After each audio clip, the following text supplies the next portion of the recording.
Hey guys, it's Car Guy 11. If you saw my last video, you know I had trouble starting my Corvette with the key. And thanks to all your suggestions, you did recommend me changing the key fob batteries.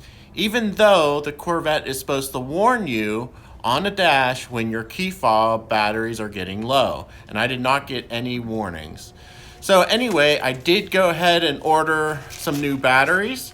I have these on my Amazon store. They are only $4 for 5 batteries. So definitely, if you need them, go ahead and order them. There's a link below in the description. And these are the CR2032 size that will fit in a key fob. And before I see if it works, I'm going to actually show you how to install these in your Corvette key fob.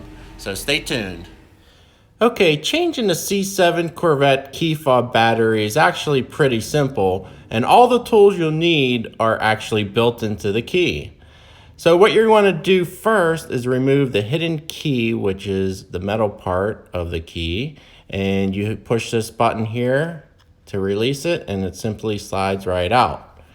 Then you turn the key on its head, and you'll see this area here, there's a hole, and that fits the metal end, curved metal end piece of the key head. So you stick that in there and give a firm push, and you'll hear it click, and give it a little twist.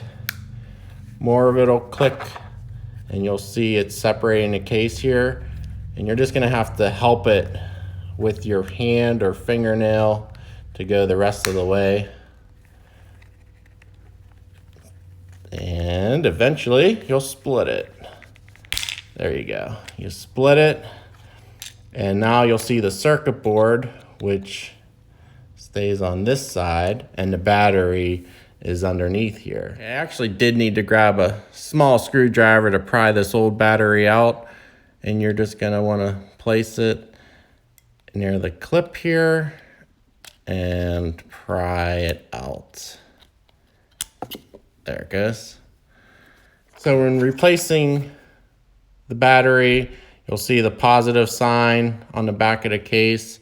So put that side down, put that in, and then again on this side, you have to realign this circuit board if it moved. It just has some clips here on the edges. And then simply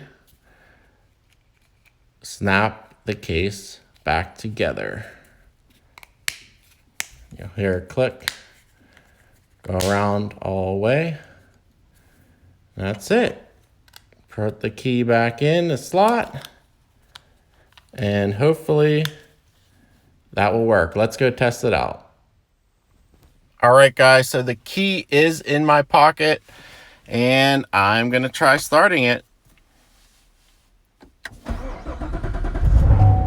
Yep, no problem that time. It seemed to work. I'm going to monitor it and make sure it continues to work. But thanks again for all your suggestions.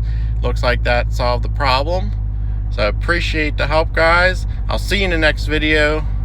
Please subscribe if you haven't. Thanks for watching.